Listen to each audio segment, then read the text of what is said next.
बच्चों, आज मैं तुम्हें एक फेरी की कहानी सुनाती हूँ।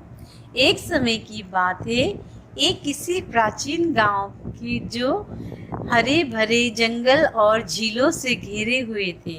उस गांव में एक सुंदर राजकुमारी रहती थी जिसका नाम इजाबेला था। उस गांव के लोग उसे बहुत प्यार करते थे क्योंकि वो बहुत दयालु और नम्र किस्म की राजकुमारी थी। एक सुनहरे दिन जब इजाबेला जंगल के बीच चमकते हुए झीलों के पास घूम रही थी, तभी उसे हल्की सी आवाज़ आई। तभी उसने देखा कि एक मेंढक राजकुमारी को मदद के लिए आवाज़ दे रहा था। कृपया मेरी मदद करो राजकुमारी, मैं एक राजकुमार हूँ। राजकुमारी, मुझे एक जादूगरनी ने बचपन में श्राप देकर मेंढक में बदल दिया था। यदि तुम मुझे अपने साथ अपने थाली में खाना खिलाओगी और मुझे अपने पास सोने दोगी तो मैं श्राप से मुक्त हो जाऊंगा। राजकुमारी बहुत ही आदर्श और दयालु ही वो तुरंत मान गई और अपने साथ अपने महल में मेंढक को ले गई। तब शाम को इजाबेला जब खाना खाने बैठी थी, मेंढक उसके पास उछलने लगा। तभी मेंढक ने उसके साथ खाना खाया और बिस्तर के किनारे एक छोटी सी तकिया रख दी। यह राजकुमारी इजाबेला की दयालुता और सच्ची मित्रता से वो मेंढक एक सुंदर राजकुमार में बदल गया। जब दिन पे दिन बीतते गए, इजाबेला और राजकुमारी का समय एक साथ बीतता गया और उन्होंने एक दूसरे के प्रति प्यार बढ़ता गया।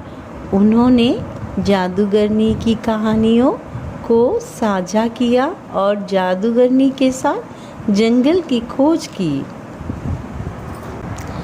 जैसे जैसे राजकुमार की वापसी की खबर पूरे राज्य में फैली, राजा और रानी बहुत खुश थे और उन्हें राजकुमार के मुक्ति और इजाबेला की दयालुता को समर्पित करने के लिए एक बड़ा उत्सव आयोजित किया। संगीत, नृत्य और हंसी के साथ राज्य गूंज रहा था। राजकुमारी और राजकुमार के साथ में नाचा, उनके दिल एक दूसरे के साथ जुड़े थे। जब खुशी के मारे सब झूम रहे थे, तभी जादूगरनी वहाँ आ गई क्योंकि उसे पता चल गया था कि मेंढक राजकुमार में बदल गया है और उसने राजकुमार को अपने साथ लौटने के लिए कहा। तभी राजकुमारी इजाबेला ने अपने प्रेम की घोषणा की और अब बहादुरी के साथ राजकुमार के साथ डटकर खड़ी हो गई। तब जादूगरनी ने इजाबेला की निस्वार्थता और बहादुरी के प्रति प्रभावित होकर जादूगरनी का दिल नरम हो गया और उसी क्षण उसने जादू की छड़ी घुमाकर अपना श्राप वापस ले लिया और उसने जीवन भर का खुशियाँ का आशीर्वाद दिया। राज्य में उनकी प्रेम कहानी का उत्सव मनाया और यह याद रखने लायक था कि दया और सच्चे प्रेम की शक्ति कैसे सबको बदल सकती है।